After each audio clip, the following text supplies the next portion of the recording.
Hello friends, welcome back to Learning and More, and this is the second video on Life Science 2020 question paper from the Karnataka State Eligibility Test.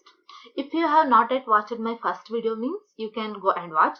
I have given the link of that video in the description box below. Let's begin this video. In which of the following organelles beta oxidation of long chain fatty acids is initiated with an object of shortening the chain length? The options given are lysosomes, peroxisomes, microsomes and Golgi. Okay, here the right answer is peroxisomes. Peroxisomes, in case like basically or primarily the beta oxidation occurs in mitochondria. Okay, primarily the beta oxidation occurs in mitochondria, but this peroxisomal beta oxidation, what happens is in peroxisome beta oxidation does not degrade the fatty acids completely. Complete degradation of the fatty acids don't occur here, but it acts as a chain shortening system. In peroxisomes, beta oxidation is beta oxidation is done with the intention of chain shortening system. Okay, thereby catalyzing only a limited number of beta oxidation cycles. It catalyzes only a limited number of oxidation cycles. Now, what is beta oxidation?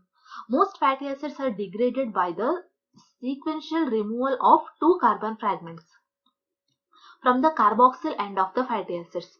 This is the general formula of fatty acids, and this is the carboxyl end. From the carboxyl end, sequential removal of two carbon fragments from the carboxyl end as acetyl CoA. Most fatty acids are degraded by the sequential removal of two carbon fragments. Okay, two carbon fragments from the carboxyl end of the fatty acids. This process is referred to as beta oxidation. This process is referred to as beta oxidation. This is the general formula or general structure of fatty acids. From the carboxyl end of the fatty acid, two carbon, that is sequential removal of two carbon fragments, that is removed as acetyl CoA. Okay, this process is referred to as beta oxidation. As acetyl CoA is formed, acetyl CoA will be formed as the bond between the beta and alpha carbon break.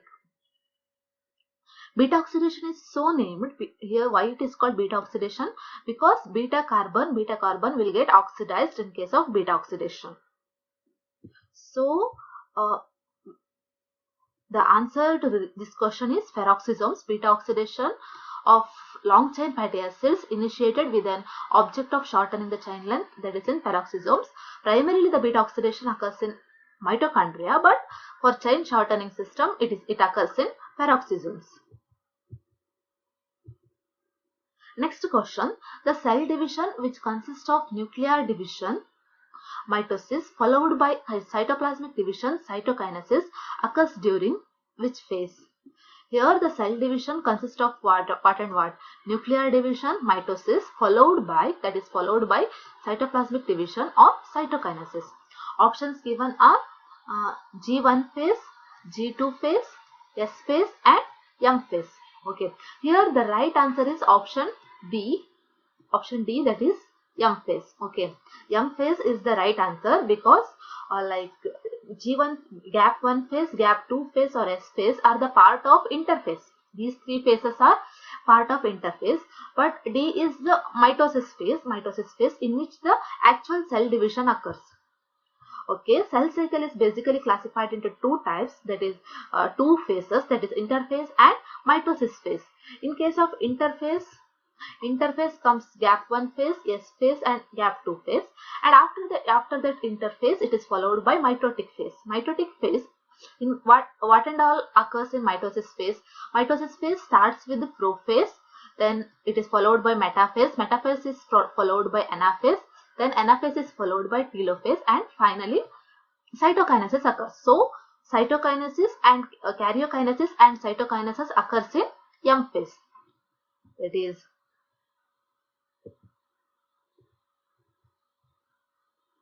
the M phase represents the phase when actual cell division or mitosis occurs. M phase represents the phase when actual cell division or mitosis occurs. M phase starts with the nuclear division. M phase starts with the nuclear division corresponding to the separation of daughter chromosomes. separation of daughter chromosomes, or like nuclear division, that is called karyokinesis, and ends with the division of cytoplasm, that is cytokinesis. So answer to this question is M phase. The cell division which consists of nuclear division, mitosis, followed by cytoplasmic division, cytokinesis, occurs during M phase. That is option D.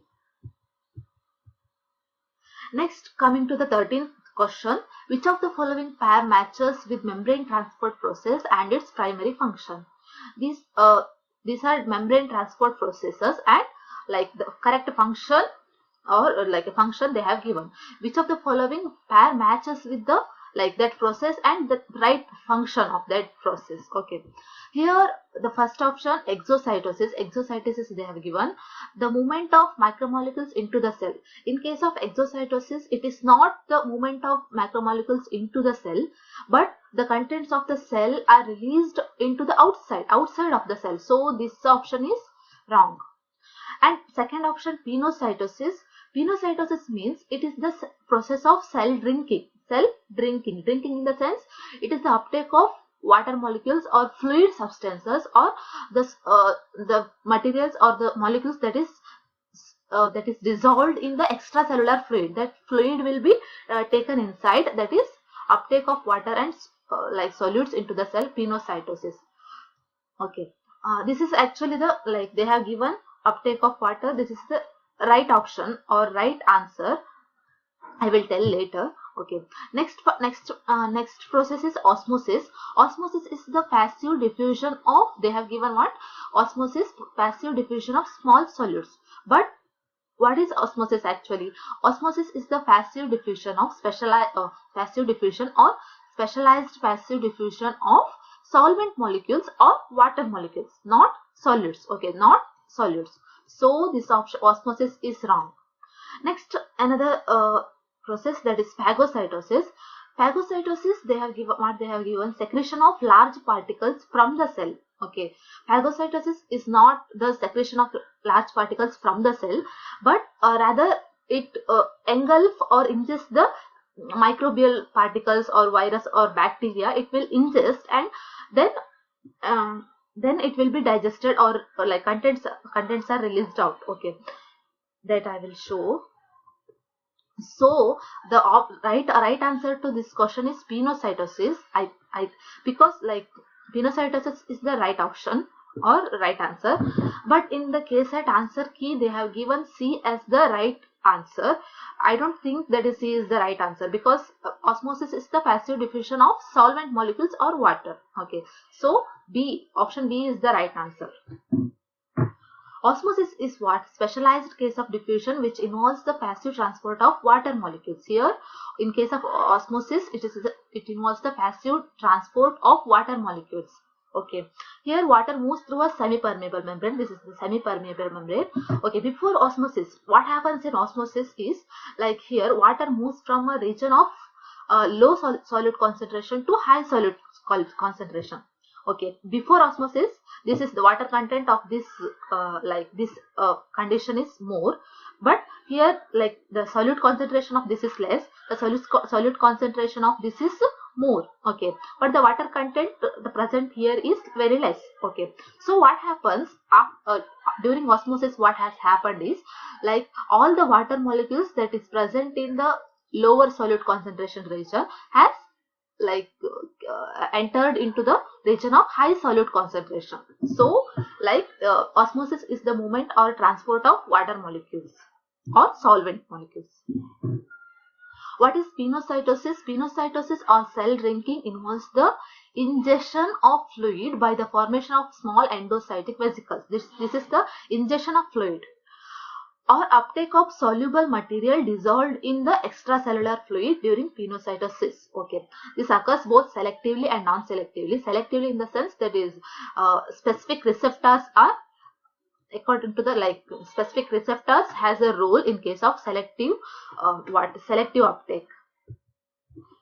Next, what is exocytosis? Transport vesicles that destined for the plasma membrane undergo fusion with the plasma membrane and release the contents outside the cell, and in case of exocytosis, contents are released outside the cell in a process called exocytosis. What is phagocytosis? Phagocytosis is also called cell eating. Pinocytosis is cell drinking, whereas phagocytosis is cell eating. Phagocytosis is the internalization, okay, internalization or ingestion of large particles following particle binding to a specific plasma membrane receptors and by forming large endocytic vesicles called phagosome. For example, this is the bacterium and receptor here, pattern recognition receptor. So bacteria will be engulfed into the inside the phagosome. Okay, this is phagosome. Phagosome then fuses with the lysosome. So now the present there is a different mechanism by which bacteria is digested or degraded. That contents will be next released out from the cell. Next question, 14th question. The core of the nucleosome consists of what? The core of the nucleosome consists of what? The right option is option B. Option B consists of H2A, H2B, H3 and H4. Okay, option B is the right answer. Why option B is the right answer? Because in all the options, in all other options like option A or option C or option D, they have given H1 histone proteins. H1 they have given H1 or that is H1 is called linker histone proteins. Okay, all these are histone proteins. H1 is called linker histone, and all these H2A, H2B, H3 and H4 are found in the core of the nucleosome. Okay, these proteins are found in the core of the nucleosome, whereas H1 is not found in the core of the nucleosome. It is found in the outside the core. That is, H1 is called linker histone. I will show. Okay, in case of nucleosome, H2B, H2A, H3 and H4 are found in 2 copies. Okay, that is, it makes the octamer, and around the octamer, around the histone octamer, that is DNA is wrapped. Black color is DNA. Okay, and another one histone protein, H1 histone protein or linker histone. This is present outside the core of the nucleosome. This is the core. So core of the nucleosome is made by H2B, H2A, H3 and H4. The nucleosome contains a histone octamer that contains 2 copies of each. 2 copies, okay, consists of 2 copies of each, H2A, H2B, H3 and H4. These are known as core histones. Next question. The concept of pH homeostasis is. The right option here, right answer here is the ability of the microbe to control its internal pH. This is the right option or right answer. The other options like the ability of the microbe to control its external pH, this is wrong. The ability of the microbe to grow on acidic pH, this is not the answer. The ability of microbe to grow on alkaline pH, this is also not the answer. Why this is first option is the answer, the ability of the microbe to control its internal pH. Why? Because sometimes or like acidophilic bacteria or basophilic bacteria, okay, for example acidophilic bacteria, they might grow in an acidic environment. Okay, acidophilic bacteria might grow in an acidic environment, but the pH of that bacteria, pH of that bacterial cell may be different from that of the pH present in its surrounding environment. So this bacterium or microbe maintains a specific pH inside its cell or inside its cell. Okay, so the concept of pH homeostasis is the ability of the microbe to control its internal pH. Next question. A metabolic pathway that involves part of the Krebs cycle plus 2 unique enzymes, malate synthetase and isocitrate lyase is. Okay, the metabolic pathway that involves part of the Krebs cycle. It involves parts of the Krebs cycle plus 2 unique enzymes. Which are the 2 unique enzymes? Malate synthetase and isocitrate lyase. For this, the answer is glyoxylate pathway or option A, glyoxylate pathway. This glyoxylate pathway actually occur in case of some plants and germinating plants and in bacteria. Okay, glyoxylate cycle occurs in some plants and in bacteria. This glyoxylate cycle converts 2 molecules of acetyl CoA 2 molecules of acetyl-CoA to 1 molecule of succinate. Okay, acetyl-CoA is converted into succinate. Succinate then enters into the mitochondria for the tricarboxylic acid cycle or TCA cycle or Krebs cycle. Okay, this is the this occurs in the glyoxysome. This is the glyoxylate pathway. Here the two unique enzymes are isocitrate lyase and malate synthetase or malate synthase is the two unique enzymes of glyoxylate cycle. Isocitrate lyase and malate synthase are the two unique enzymes. These are unique enzymes of the glyoxylate cycle. The other enzymes that is in common with the Krebs cycle are these enzymes. Malate dehydrogenase, citrate synthase or econitase are these three enzymes are common with the Krebs cycle, but these two enzymes are unique enzymes that is present in the glyoxylate cycle. In the glyoxylate cycle, succinate is produced, and this succinate goes into mitochondria for Krebs cycle or tricarboxylic acid cycle. Next question, the maximum coiling of the chromosomes is observed during in which stage of cell cycle cell division maximum coiling of chromosomes is observed. That is the option given are packaging of meiosis, metaphase of mitosis, anaphase of meiosis first, telophase of meiosis second. But the right answer is option B, that is metaphase of mitosis. During metaphase, that is highest coiling or highest coiling of the chromosomes occur in metaphase of mitosis. This is the highly condensed or coiled chromosomes that is present in case of metaphase, and this is in the interphase. Okay, that is on the left shown the tight coiling representing the metaphase. This tight coiling represents the metaphase. Next, 18th question, during replication or DNA replication, the long strands of DNA in a cell's nucleus get tangled, making it harder for a cell to read genes. But dash enzymes can prevent tangling. Okay, during replication, the long strands of DNA in a cell's nucleus get tangled.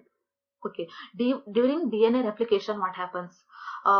This double-stranded DNA will be unwinded by the action of the enzyme DNA helicase. DNA helicase unwinds the double-stranded DNA to produce single-stranded DNA. But what happens when the unwinding of DNA occurs? Means another side positive supercoiling will develop. Okay, positive supercoiling or tangling of the DNA occurs. So DNA strands occur. So this tangling or positive supercoiling is released by the enzyme called topoisomerases. During replication, topoisomerases are needed to relieve the positive supercoiling that arises from DNA unwinding. Okay, that is DNA unwinding is actually mediated by the enzyme DNA helicase. So topoisomerases are the answer. During replication, the long strands of DNA in a cell's nucleus get tangled, making it harder for a cell to read genes. But DNA topoisomerase is the right answer. DNA topoisomerase enzyme can prevent tangling.